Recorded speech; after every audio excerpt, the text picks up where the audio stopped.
Tetangga beramai-ramai berspekulasi, mencoba menebak siapa pemilik jelmaan babi itu.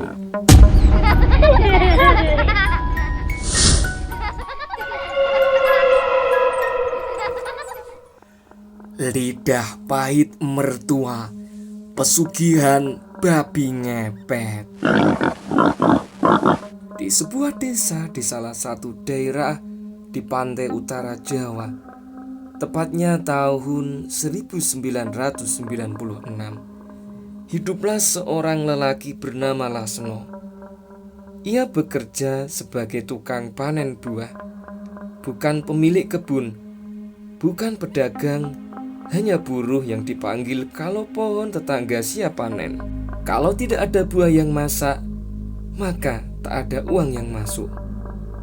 Kemiskinan masih bisa ia telan, tapi yang tak sanggup ia hadapi adalah cemooh dari mertuanya sendiri. Laki-laki apa kau, Lasno? Bahkan untuk makan pun anakku harus ikut menahan lapar. Malu aku punya menantu sepertimu. Hinaan itu menusuk lebih tajam dari pisau. Malam demi malam, kata-kata itu terus berdengung di telinganya, dan pada akhirnya hatinya runtuh. Lasno mulai mencari jalan pintas. Ia teringat cerita lama teman, tentang pesugihan babi ngepet. Jalan hitam yang menjanjikan harta tanpa harus bekerja. Malam itu, Lasno pergi ke salah satu rumah dukun yang dulu ia pernah mengantar temannya. Setelah bercerita tentang nasibnya, dia sepakat untuk melakukan perjanjian dengan iblis.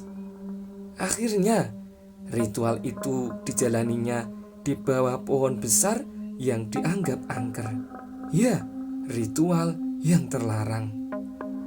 Asap kemenyan mengepul, bibirnya bergetar membaca mantra, dan sejak malam itu hidupnya berubah.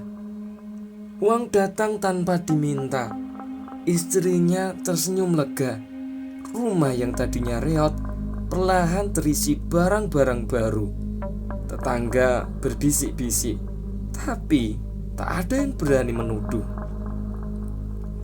Namun, tak ada rahasia yang benar-benar terkubur.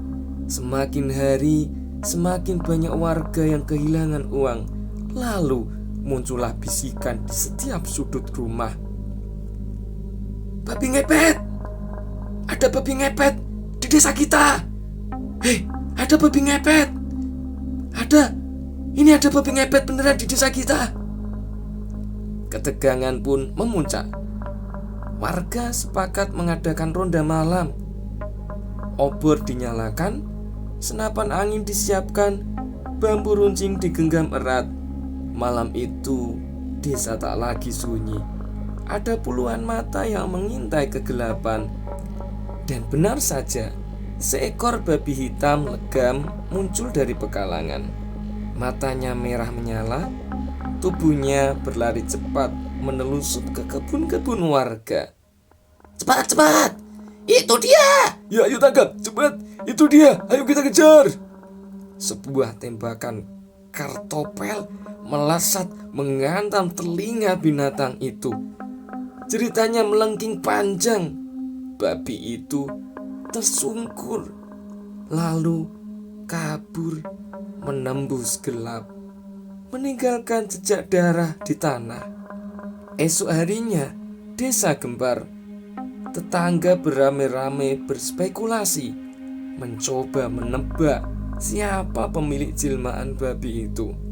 Dan kecurigaan mengarah pada Lasno. Seorang tetangga memberanikan diri menjenguk ke rumahnya. Di sana, ia melihat Lasno duduk lesu di teras. Wajahnya pucat, tubuhnya bergetar, dan telinganya berbalut kain meneteskan darah segar.